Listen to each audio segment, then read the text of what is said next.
absolutely inspiring.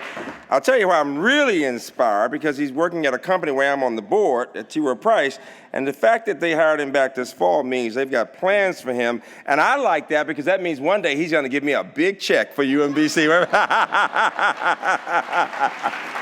I have no shame. They will make you rich and you can help me out, all right? I have no shame, and I want to thank Montgomery College, Dr. Paula, for sending him to us. You know, you want a part of that check? I'm not surprised. Wait a minute. You know, you've got this amazing two-year institution, this amazing school system. Josh, give the leadership, an amazing superintendent. Give Josh a hand, would you? I mean, he is, really is. And we're very proud of Stu Edelstein and what he does at Shady Grove, and for all of our campuses. Give Stu a hand also, because I mean, this is all education right here. It really is.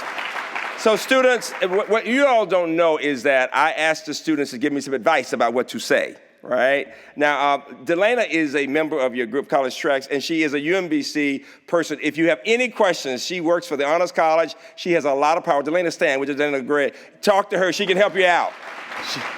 She's got power. She's got a lot of power. She has charm power, too, in getting people into college. So use her charm. She's very committed to this College Tracks program. Let me thank the leaders, both of you, for what you're doing. When you got up here and spoke, you spoke from the head and the heart. You have done 10 years of just amazing work. And when Kevin started asking me to do this, I knew I couldn't because I've got a plane to catch. And yet he somehow was so persistent, he figured out how I could get a later plane and come and do this first, right, man? So give him a hand, and Nancy, would you please? Please. And the students said, well, let's just talk about how you got to where you are, or something about passion or something. Well, you know, and it's so amazing when I can hear students who've watched the TED Talks and others can talk about the majors. I said to Josh, I said this, and Darian has heard me say this before, you are such a special community. To the business leaders here, to the volunteers, to the educators, to the parents and families, to the students. You're such a special community. And this is me speaking as an outsider. We are privileged, and both Montgomery College and the Montgomery school system both know that we get a lot of students. In fact, your county is our #1 feeder school system. #1, it really is. And Montgomery College, #1, it's amazing. We're working with them on the Gates Grant and other grants. And the best thing I can tell you is when a student has come through this school system or this college, we know that they are well prepared. Now give yourselves a big hand for that. It is not always the case. I'll give you a sense, just to give you a sense, students, of the possibilities. I was sitting there and thinking, I can literally name you 25 kids, many of color, other white kids who've come from this school system, from this Montgomery College, who've come to UMBC, who now have MD PhDs. Literally, I mean, who are now in the faculties from Duke all the way out to Stanford.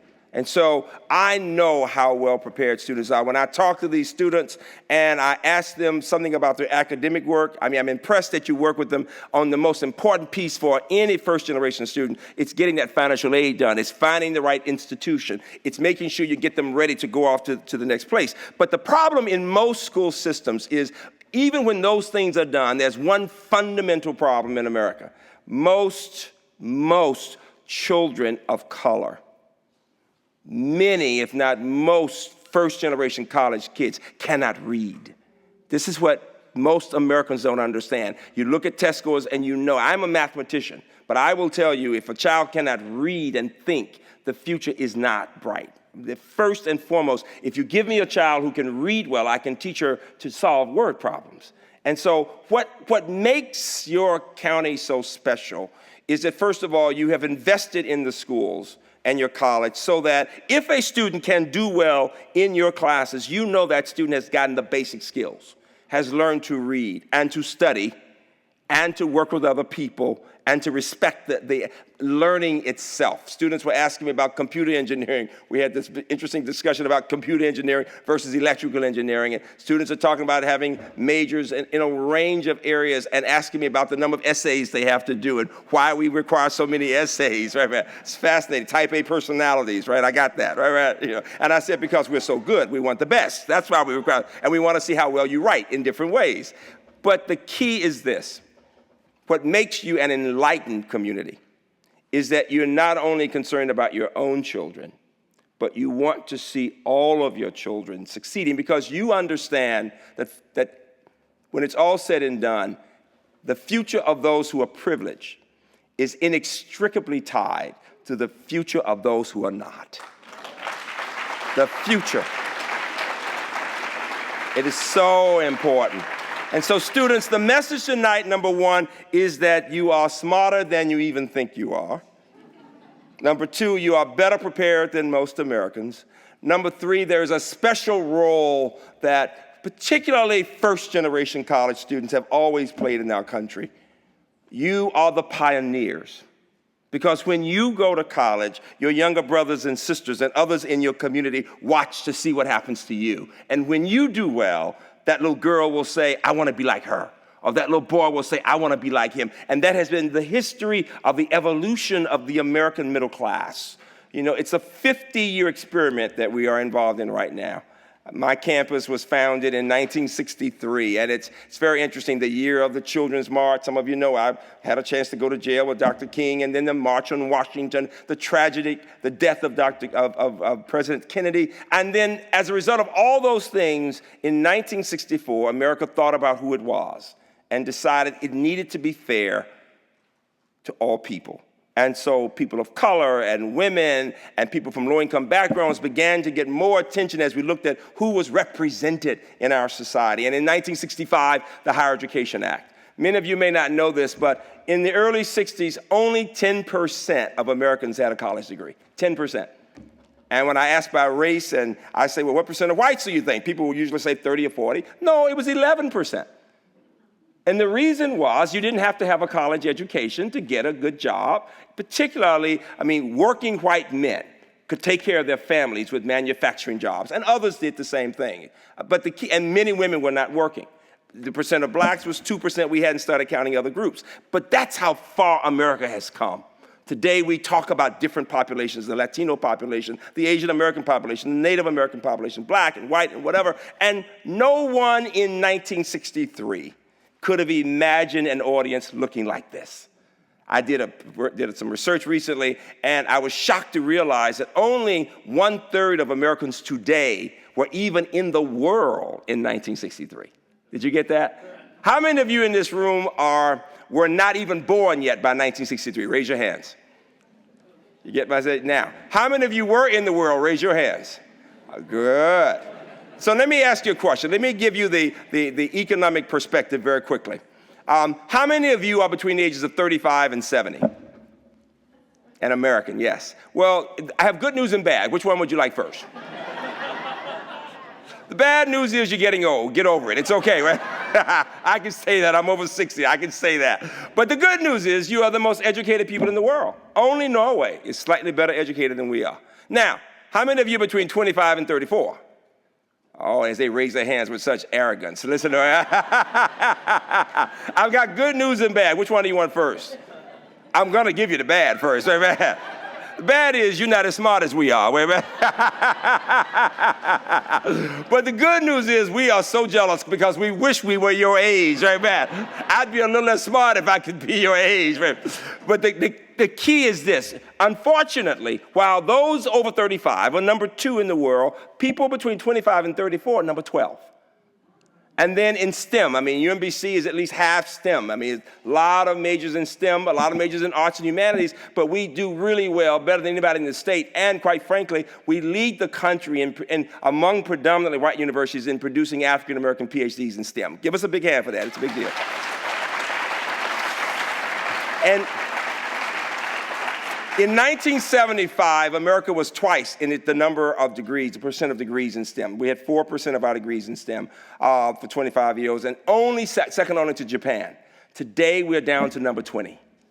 We only have 6% of the 25-year-olds in America. So we got a broad problem with the college access, and then we got have a problem with STEM. So it's exciting to see a number of these students talking about science and engineering. And here's what all of you should appreciate. For every 1% increase in the GDP, we have 1 million additional jobs. And the Rising Above the Gathering Storm report showed us that the GDP is heavily correlated with the strength of STEM. And in this corridor, we have strong, so many jobs. Do you know there are 19,000 job openings in Maryland right now in cybersecurity that we cannot fill? This is why I'm saying to the students, cybersecurity is a really hot area for all of you. And so I want you to think about this final point. Have a sense of self. What made the difference for me was having wonderful parents and people in my church and community saying, Freeman, use your brain power to make a difference in the world. Each of you, I'm telling you, you're even smarter than you think you are. To be smart means you are excited about ideas. You're willing to work hard, and you will push it to be the very best. Work to be the best. It's the hard work. It's the discipline. It's the dreaming about the possibilities. When the young man said, he talked about the kids of his kids, and we all were so deeply touched. Because what you're doing now is not just for yourselves. It's for your families, but it's for your children's children. The more you do now, the more opportunities your children's children will have. Many of the people in this room will tell you, generations back, somebody was poor. And yet in a depression period, and yet people worked to get that education. And because of that education, they were able to help their families. Well, that's what they're saying to you. They are reaching back in this county to say, we believe in you, that all things are possible. And so I challenge you first to remember that your attitude can make such a difference. Those with a positive attitude who keep saying, I'm going to do this, those who will have that resilience when you get knocked down to get right back up, those who have the good sense to thank the people, college tracks, who helped them out, those are the people who will succeed. People want others around them, like Rodrigo at T. Rowe Price, who will work with other people and be thankful for it and push to make the company even better, right? That will make the success. So the attitude, and then that perception about self. And so I am telling you to watch your thoughts, they become your words. Watch your words, they become your actions. Watch your actions, they become your habits. Watch your habits, they become your character. I tell my students, your character has everything to do with what you will do when you don't think anybody can see you, when your mother's not there. Then your character comes out. So thoughts become words become actions, actions become habits, habits become character. Watch your character, it becomes your destiny, dreams and values. Young people, you are so special, and you can be even better. Thank you all very much. Thank you. Thank you.